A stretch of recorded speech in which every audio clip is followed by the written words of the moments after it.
할렐루야. 주님의 이름으로 또 금요기도에 나오신 성도님들 축복하고 환영합니다. 또 화면으로 또 기도에 참여한 성도님들 기도하는 자리에 하나님 임재하시고 은혜를 주시기를 원합니다. 우리 서로 이렇게 한번 쭉 보시고 이렇게 인사합시다. 하나님이 응답해 주시기를 바랍니다.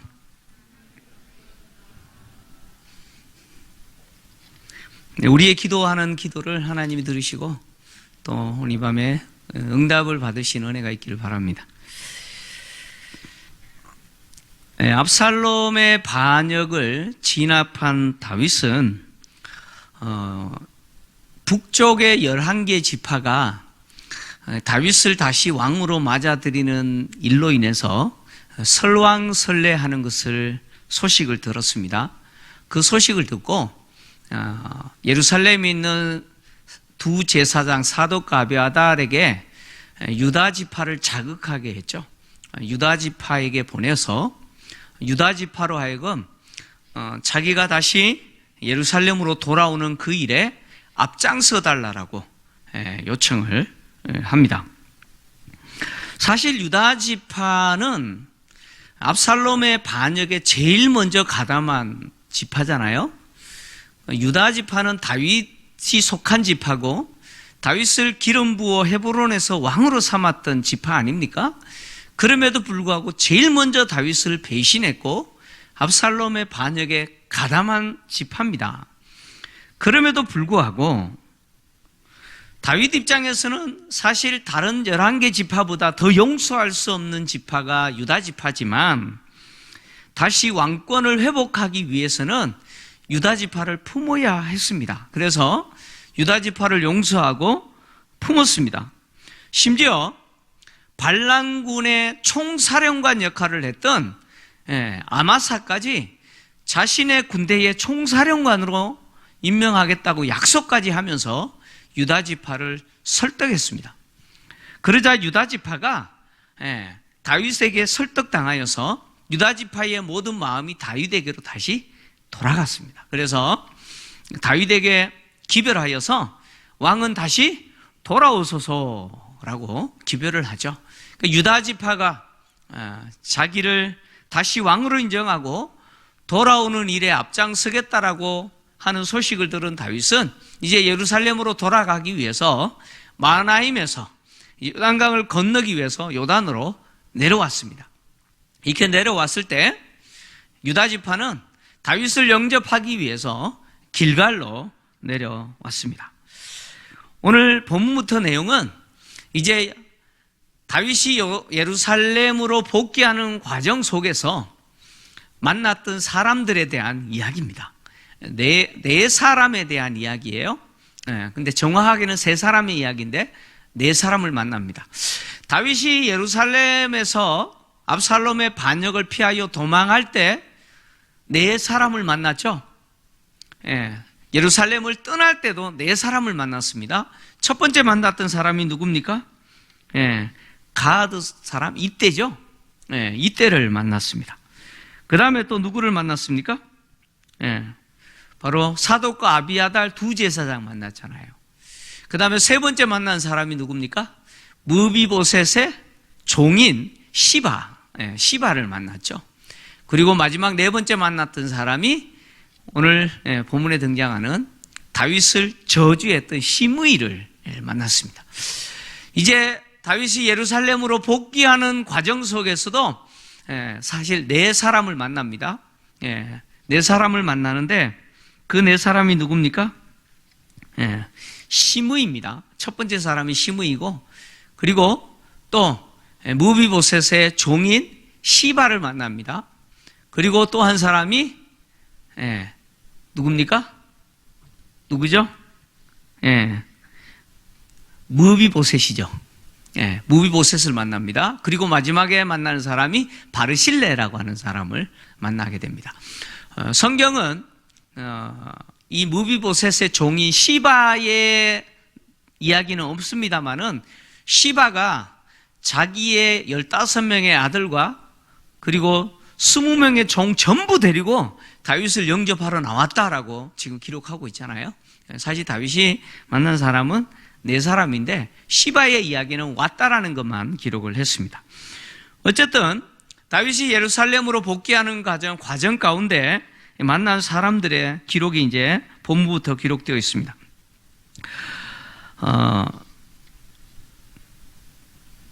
시므이와 시바가 지금 다윗을 영접하는 일에 제일 앞장서고 있는 모습을 보여주죠. 제일 앞장서고 있는 모습을 보여주는데, 사실 이 두 사람은 지은 죄가 있어요. 다윗에게 지은 죄가 있죠. 시므이는 다윗을 저주한 죄고, 시바는요. 제가 지금 욕하는 거 아닙니다. 시바라고 하는 이 사람은 다윗을 속였죠. 자기의 주인인 요나단의 아들 다리 저는 자 무비보셋의 종입니다. 다윗이 종으로 줬잖아요. 사울의 종이지만. 근데 자기 주인을 어떻게 해요? 속였죠. 주인을 속이고 모함했습니다. 다윗에게 거짓말했죠. 거짓말했습니다. 그러니까 어쨌든 지은 죄가 있으니까 다윗이 복귀하는 일에 제일 앞장서서 지금 두 사람이 행동을 합니다. 시므이와 그리고 시바가 이제 요단강을 다윗이 건널 수 있도록 돕는데, 그들은 다윗이 요단강을 나룻배를 타고 건널 수 있도록 나룻배를 준비했고, 그 나룻배를 타고 요단강을 건너갔습니다. 그리고 다윗이 그 배를 타고 요단강을 건너도록 이렇게 하는데, 요단을 건넌 이후에 제일 먼저 다윗에게 달려가서 다윗을 영접하면서 엎드린 사람이 시므이죠. 시므이입니다. 시므이는 다윗이 예루살렘으로 복귀하게 되는 것 때문에 제일 난처한 사람이죠. 시바보다 더 난처한 사람이 시므이입니다. 시므이는 베냐민 지파 사람인데, 그는 예루살렘에서 1.5km 떨어진 동네죠. 바우림이라고 하는 동네 사람입니다. 근데 다윗이 예루살렘을 떠나서 도피할 때, 이 바우림을 지날 때 시므이가 돌을 던지면서 다윗을 저주했습니다. 그 내용이 16장 5절에서 8절인데요. 잠깐 보겠습니다. 자, 같이 좀 읽겠습니다. 시므이가 어떻게 다윗을 저주했는지 같이 읽습니다. 시작. 다윗 왕이 바우림에 이르매 거기서 사울의 친족 한 사람이 나오니 게라의 아들이요 이름은 시므이라. 그가 나오면서 계속하여 저주하고 또 다윗과 다윗 왕의 모든 신하들을 향하여 돌을 던지니 그때의 모든 백성과 용사들은 다 왕의 좌우에 있었더라. 시므이가 저주하는 가운데 이와 같이 말하니라. 피를 흘린 자여 사악한 자여 가거라. 사울의 족속의 모든 피를 여호와께서 내게로 돌리셨도다. 그를 이어서 내가 왕이 되었으나 여호와께서 나라를 내 아들 압살롬의 손에 넘기셨도다. 보라, 너는 피를 흘린 자이므로 화를 자초하였느니라. 자, 시므이가 다윗을 저주했는데 그냥 저주한 게 아니라 뭐까지 던져요? 돌까지 던집니다. 한번 생각을 해보세요. 나 왕이에요. 그래도 명색이 왕이에요. 왕인데 나를 저주해요? 저주하는데 말로만 저주하는 게 아니라 뭐까지 던져요? 웬만한 자존심 아니고는 견딜 수 없죠. 그죠? 돌까지 던져요. 가거라 그러면서 돌까지 던집니다. 시므이는 다윗을 저주할 때 다윗은 끝났다고 생각했어요. 끝났다고 생각했어요.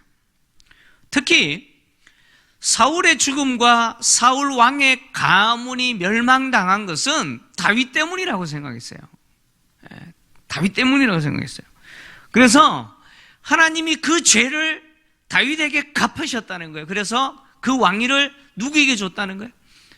그의 아들에게 주었다는 거예요. 그러면서 돌까지 던지면서 저주하죠. 뒤에 계속 따라오면서 저주합니다. 시므이의 입장에서 자신이 저주했던 다윗은 끝났어요. 다시 돌아오면 돼야 안 돼요? 돌아오면 안 되죠. 돌아오면 큰일 납니다. 스므이 입장에서는 다윗이 돌아오면 안 돼요. 절대 안 됩니다. 절대 안 돼요.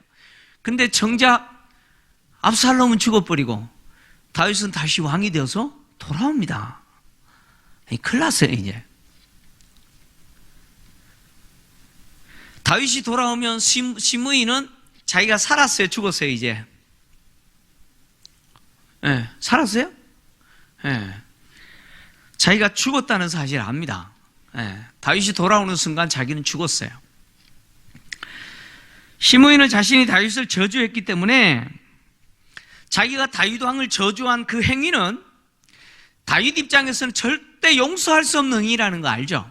용서가 안 되는 행위예요. 그래서 자신을 반드시 벌할 거라는 사실을 압니다. 그 벌은 뭐예요? 죽는 거죠. 죽는 겁니다.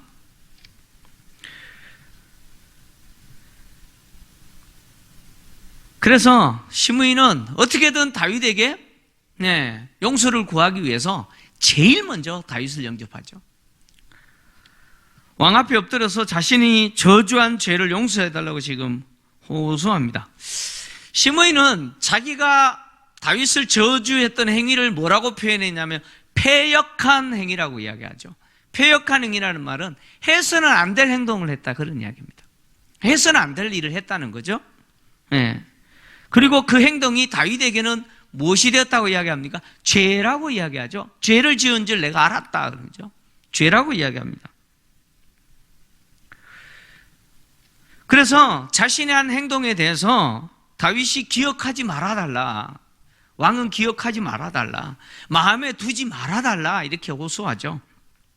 시므이가 기억하지 마라, 마음에 두지 말아달라 이렇게 호소하는 것은 자신의 저주가 얼마나 심했고 그 저주가 다윗 왕에게 어마어마한 상처가 됐다는 거 알고 있기 때문이에요.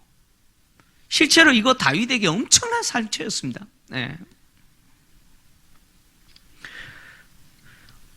그래서 어떻게든 다윗 왕에게 호소하여서 다윗 왕에게 용서를 구하려고 제일 먼저 달려갔죠.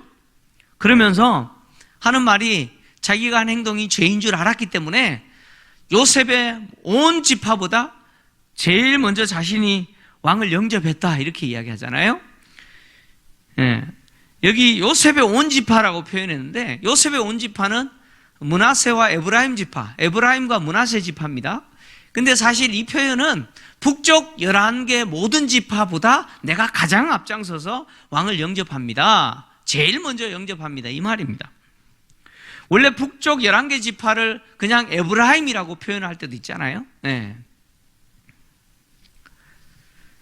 지금 시므이는 북쪽에 있는 11개 지파의 마치 대표인 것처럼 가장 앞장서서 제일 먼저 내가 왕을 영접합니다, 나를 좀 용서해 주세요, 지금 이렇게 이야기하고 있죠.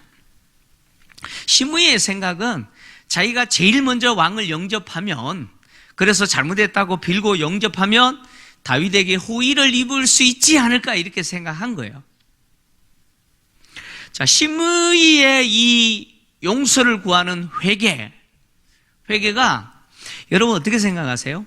좀 진실성이 느껴집니까? 진실성이 좀 느껴져요? 진짜 잘못한 것처럼 지금 용서해달라고 구하고 있어요? 여러분, 시므이의 이 회개는 뭐 그냥 볼 때는 진실한 것처럼 보여요. 그런데 계산적이고 정치적입니다. 이 회개는요, 계산적이고 정치적인 회개입니다. 시므이가 지금 자신이 잘못했다 그러잖아요. 패역한 행동이다라고 이야기하고 자신이 했던 그것이 다윗에게 죄가 되었다라고 이야기하잖아요. 근데 시므이가 이렇게 말하는 것은 자신의 행동이 실제로 다윗에게 죄를 지었다라고 생각하는 게 아니에요. 자신의 행동이 다윗에게 죄를 지은 것이라고 지금 말은 하지만 자기가 실제로 그렇게 인정하는 것은 아니에요. 무슨 이야기냐면 다윗이 살아 돌아왔기 때문에 이게 문제가 되는 거예요. 다윗이 죽고 압살롬이 살았다면 시므이는 자기가 한 행동이 죄라고 생각했을까 안 했을까요? 다윗이 죽고 압살롬이 살았다고 생각해 보세요. 그러면 시므이가 자기가 한 행동이 죄라고 여겼을까요? 아니죠. 문제는 다윗이 살아왔기 때문에 지금 그 행동이 죄가 된 것이고 폐역한 것이 된 거죠. 무슨 말인지 여러분들이 이해가 되셔야 돼요. 시므이는 진짜 잘못했기 때문에 잘못했다고 말하는 게 아니에요. 죽어야 될 사람이 죽지 않고 살아 돌아와 버렸기 때문에 문제가 된 거예요, 지금. 그래서 자신의 행동이 잘못됐다라고 이야기를 하는 거예요. 시므이는 살아 돌아온 다윗에게 어떻게든 죽임을 당하지 않기 위해서 정치적으로 지금 다윗에게 잘못을 구하고 용서를 구하는데 정치적인 행동 두 가지를 합니다. 정치적인 행동 두 가지를 해요. 첫째 행동은 지금 보여주고 있는 것처럼 북쪽의 11개 지파 그 누구보다도 제일 먼저 다윗을 뭐예요? 달려가서 환영하는 거죠. 영접하는 행위를 합니다. 이게 정치적인 거예요. 네, 이게 정치적인 행위입니다. 제일 먼저 달려가서 영접하죠. 그러면서 두 번째 하는 행동이 있어요. 정치적인 행동입니다. 두 번째 하는 행동이 뭐냐? 베냐민 지파 1000명을 데리고 간 거예요. 자, 베냐민 지파 1000명이 이 시므이와 함께 동행했습니다. 시므이가 베냐민 지파 1000명을 동원했습니다. 이 말은 베냐민 지파 내에 이 시므이라고 하는 사람의 영향력이 대단하다는 거죠. 사람 1000명 동원한다는 게 쉬운 게 아니잖아요. 특히 한번 생각해 보세요. 시므이가 다윗 왕 저주했다는 거 다 알죠? 모릅니까? 세상 다 아는 이야기예요. 근데 다윗 왕이 돌아오는데 그 시므이를 따라서 1000명이 같이 가요. 이 말은 시므이라고 하는 사람이 베냐민 지파에 있어서 대단한 사람이라는 거죠. 어떻게 보면 베냐민 지파 전체에서 가장 리더의 역할을 하고 있는 사람이라는 거예요. 지금 시므이가 자기 혼자 오지 않고 베냐민 지파 사람 1000명을 데리고 지금 다윗에게 온 것은 지금 정치적인 협상을 하는 거예요. 잘못했다고 말하지만 이것은 정치적인 협상을 하는 거예요. 이런 뜻입니다. 당신이 나를 용서하면 뒤에 보이시죠? 이 1000명? 보입니까? 여러분 뒤에 1000명 보여요? 보여요? 네. 시므이가 이렇게 이야기하는 거예요. 내가 잘못했습니다. 인정합니다. 네. 내가 잘못했어요. 당신이 나를 용서하면 이 뒤에 베냐민 지파 1000명이 지금 있습니다. 베냐민 지파 전체의 지지를 당신은 받을 겁니다. 나를 용서하면 베냐민 지파 전체의 지지를 받아서 당신은 왕으로 다시 복귀할 수 있습니다. 그러나 만약 당신이 나를 죽이게 되면 여기 1000명의 베냐민 지파가 당신을 봅니다. 베냐민 지파 당신을 지지하지 않습니다. 베냐민 지파는 당신이 나를 죽이는 순간 당신을 다시 대적할 겁니다. 뿐만 아니라 북쪽의 11지파 전부가 아마 당신을 지지하지 않을 것입니다. 자, 지금 시므이가 1000명을 데려온 이유가 뭔지 이해되시죠? 지금 정치적인 협상을 하는 겁니다. 그러니까 시므이의 이 회개는 진실한 회개가 아닙니다.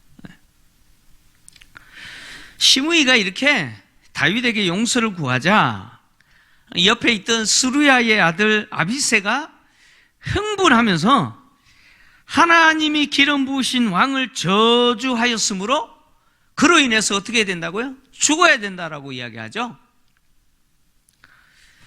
여기 아비새가 대답하여 이르되라고 표현했는데, 이 대답하여라고 하는 이 단어가요, 히브리어로 아나라고 하는 단어입니다.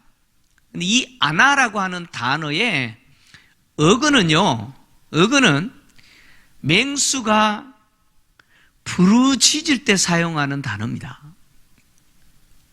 그러니까 맹수가 부르짖어요. 맹수가. 그러니까 이게 무슨 이야기냐면, 아비새가 지금 맹수가 어르릉 하면서, 혹시 개를 키워보신 분 아시죠? 개를 키우시다 보면 개가 밥을 먹는데 밥을 뺐으면 어떻게 하죠? 그래서 착한 개는 그냥 뺏기면 뺏기고 그러고 가만히 있어요. 근데 아주 성깔이 있는 개는 어떻게 하죠? 그러죠? 지금 아비새가 대답하여라고 하는 이 말은 조용하게 이야기하는 게 아니에요.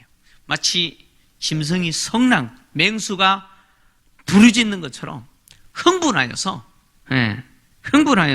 시므이 하나님이 기름 부은 자를 저주했기에 그로 인해서 죽어야 된다. 지금 흥분해서 이야기한 거예요.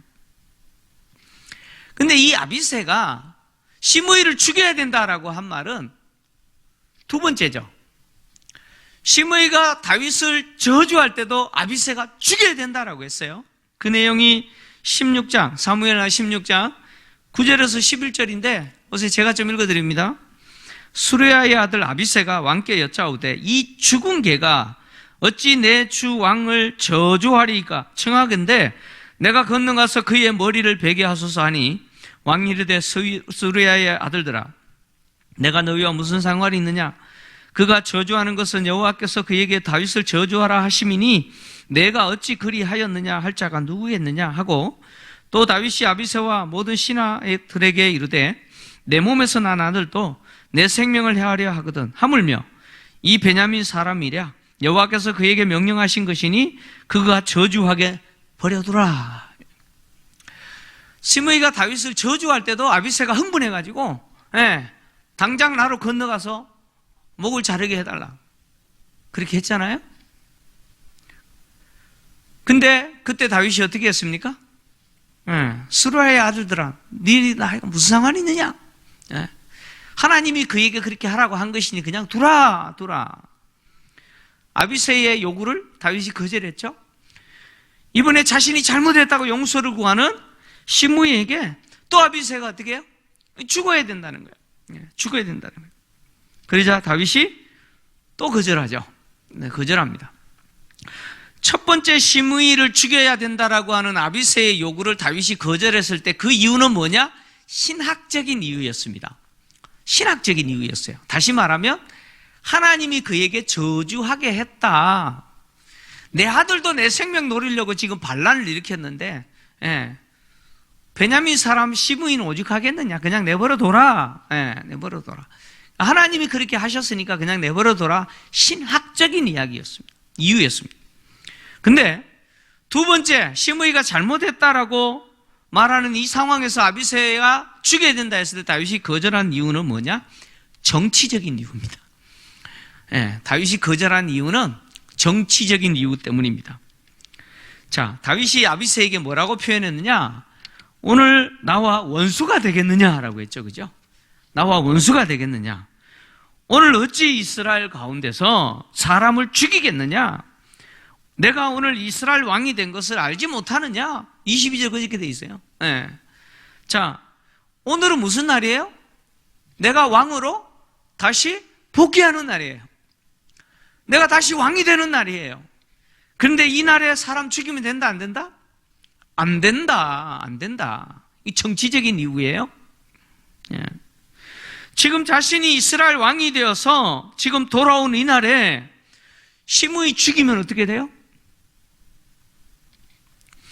왕권을 다시 회복하는 일에 엄청난 장애가 생기겠죠?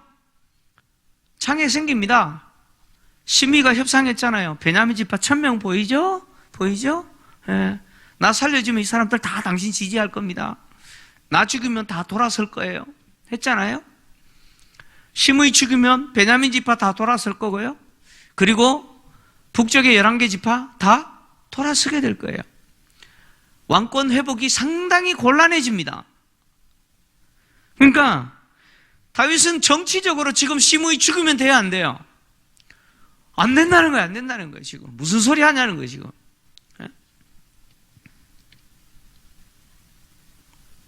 그래서 오늘 나와 원수 되겠냐? 오늘 무슨 날인데 사람 죽이냐? 내가 오늘 왕으로 복귀하는 날인데 죽음이 되겠느냐? 지금 그 이야기 하는 거예요. 다윗은 그래서 시므이를 용서합니다. 그죠? 용서해요. 다윗은 시므이가 자신을 저주한 행위에 대해서 정치적으로 용서를 해요. 정치적으로. 예. 그러나 그렇다고 해서 시므이가 지은 그 죄가 없어지느냐? 절대 없어지지 않습니다. 다윗은 죽음을 앞두고 그의 아들 솔로몬에게 시므이가 평안히 음부로 내려가지 못하게 해라. 너는 지혜로운 자니까 어떻게 해야 될지 알 거다. 이렇게 부탁했죠. 그래서 솔로몬이 어떻게 했습니까? 시므이에게 삶과 죽음을 선택할 수 있도록 했죠. 사는 건 뭡니까? 예루살렘을 벗어나지 않는 거죠. 만약에 네가 예루살렘을 벗어났다는 소식을 내가 들으면 너는 죽는다. 예루살렘 벗어나지 마라. 그러니까 예루살렘 안에 있는 동안은 산다는 거예요. 그러나 결국 어떤 일이 일어나요? 종이 도망가 버리죠. 그래서 시므이가 그 종 찾으러 갔다는 소식을 들었죠. 결국 그것 때문에 죽어요. 무슨 이야기냐면 다윗이 비록 정치적으로 시므이의 죄에 대해서 용서하지만 그러나 하나님은 대가 지불하게 하시더라는 거예요. 하나님은 대가 지불하게 하시는 겁니다. 다윗이 시므이를 죽이지 않겠다고 한 것은 시므이가 지금 정치적으로 자기를 용서해달라고 했기 때문이죠. 그래서 그 정치적인 요구를 다윗은 받아준 것이에요. 받아준 거예요. 그래서 시므이를 죽이지 않겠다라고 선언하면서 맹세까지 하죠. 다윗은 시므이 안 죽일 거예요. 다윗은 안 죽여요. 그리고 다윗은 그 약속 끝까지 지켜요.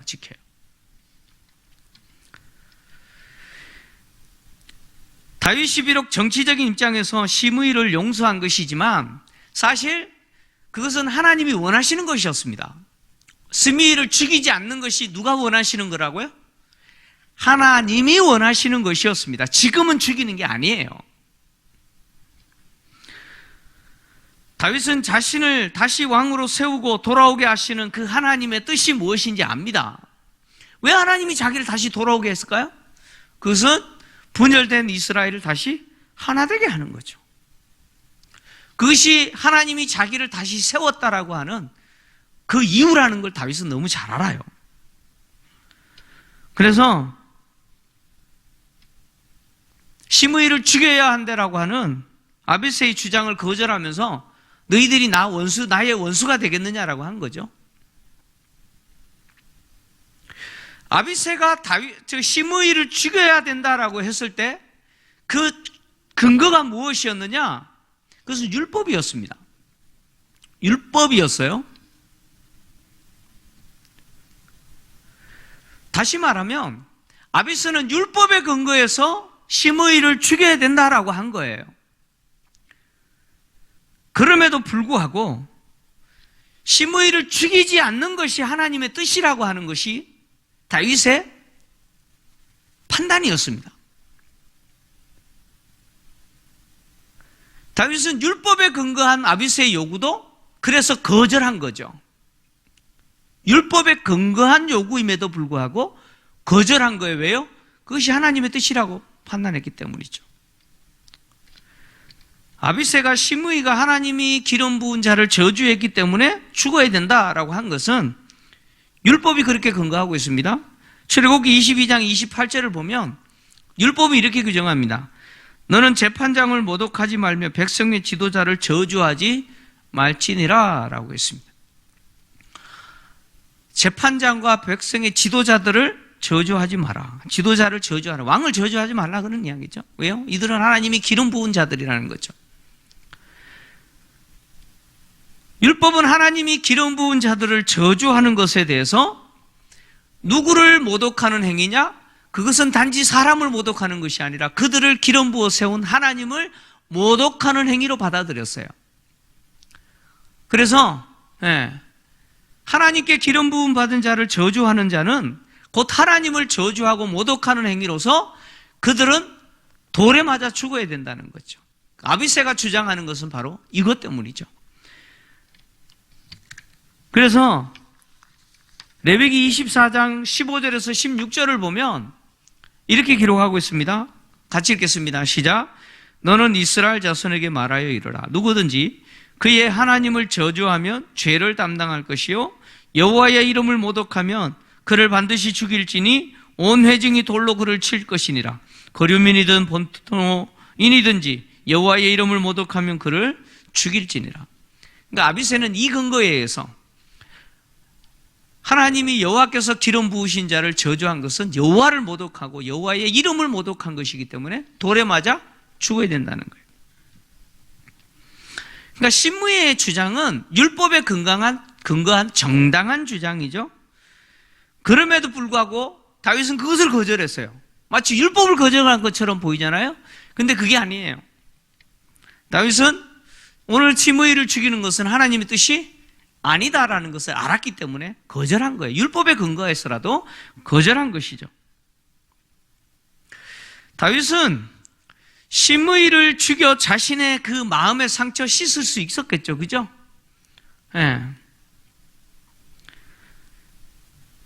돌을 던지면서 자신을 모독하고 저주했던 그 시므이의 행동에 대해서 다윗은 얼마든지 지금 그 결과에 대해서 처벌할 수 있어요.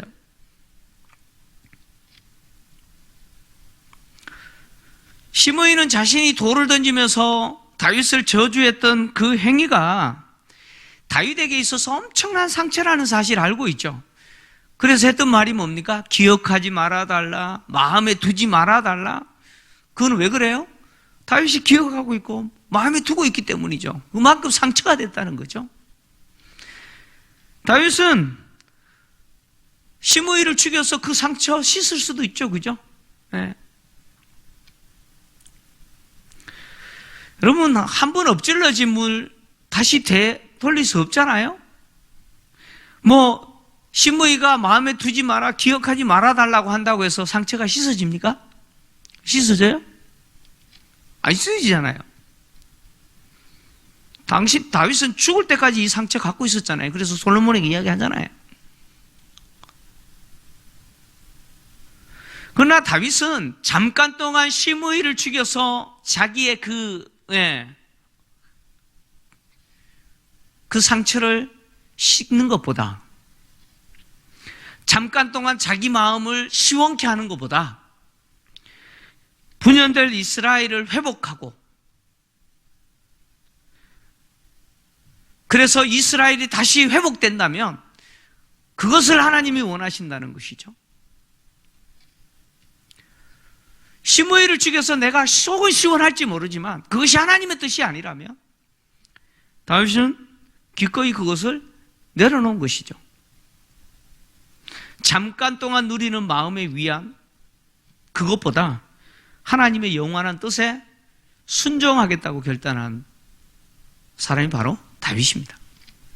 그래서 다윗이 시므이를 용서한 거죠. 자, 아비새라는 사람은요, 비록 율법에 근거하여 시므이를 죽여야 한다고 주장하지만 그는 하나님의 뜻과 하나님의 방법에는 관심이 없습니다. 아비새라고 하는 사람은 하나님 앞에 참 충성스러운 사람처럼 보이고 하나님을 향하여 굉장히 열정적인 사람인 것처럼 보이지만 정작 중요한 하나님의 방법, 하나님의 뜻과는 상관없이 행동합니다. 오직 자신의 뜻, 자신의 방법이죠. 이 아비새의 형이 요압 아닙니까? 네, 요압도 같은 사람입니다.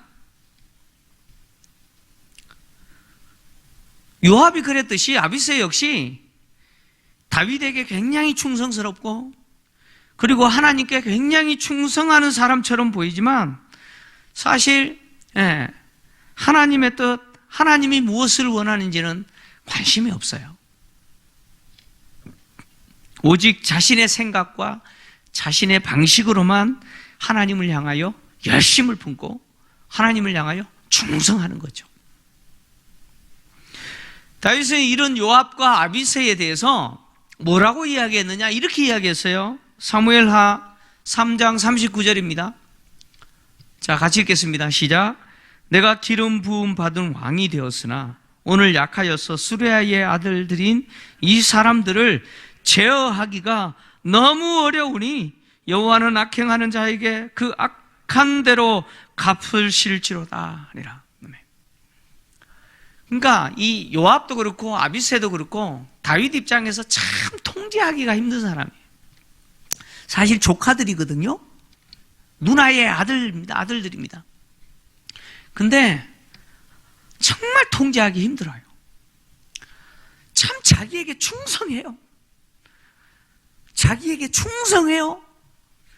하나님을 향해도 열광적으로 충성하는 것처럼 보여요. 그런데 그 충성하고 열성적인 그 모든 내용에 있어서 방법과 그 뜻은 하나님하고 아무 상관이 없어요. 자기중심적이에요. 자기 방식대로 하나님께 충성하고 자기 방식대로 하나님 앞에 열심을 품고 그렇게 합니다. 그러니까 다윗 입장에서 하나님의 방법이 뭐고 하나님의 뜻이 무엇인지 잘 아는 다윗의 입장에서 봤을 때 너무 힘든 거예요. 너무 힘들어요. 너무 힘들어요.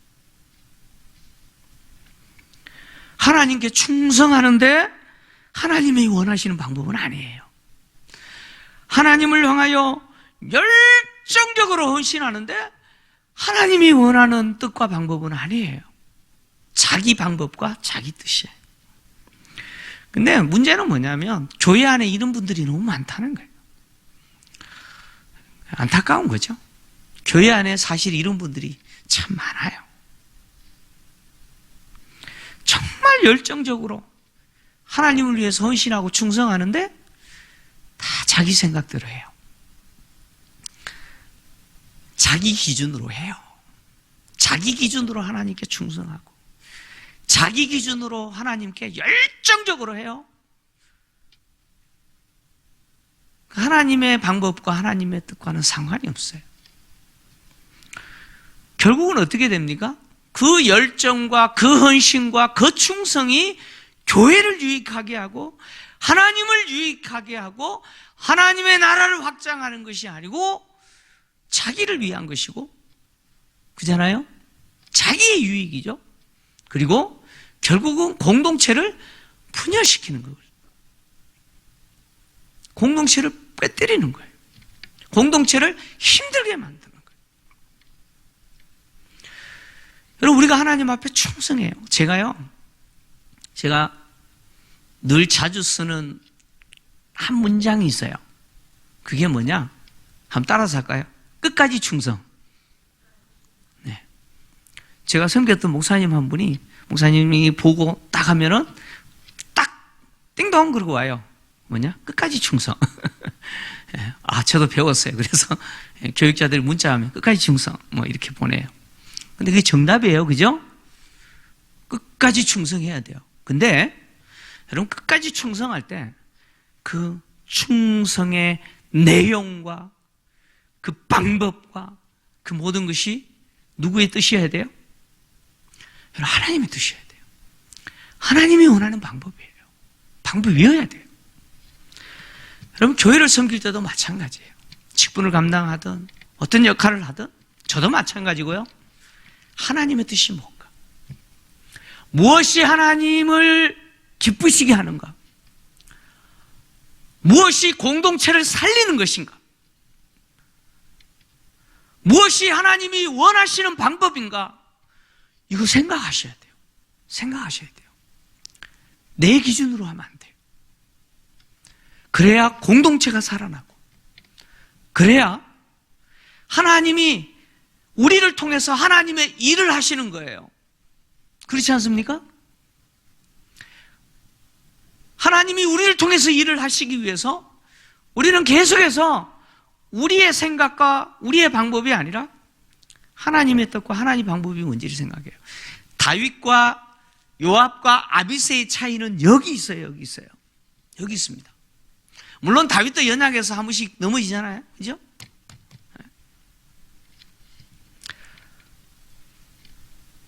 우리의 충성이 헛된 것이 아니고 맹목적인 열심이나 맹목적인 헌신이 아니라 정말 의미 있고 가치 있는 것이 되기 위해서는 항상 하나님의 뜻이 무엇인지 분별하고, 그래서 그것이 공동체를 세우고 공동체를 살리는 그런 헌신과 충성이 돼야 됩니다. 이렇게 헌신하고 충성하시는 우리 모든 성도님들 되시기를 주의 이름으로 축원합니다.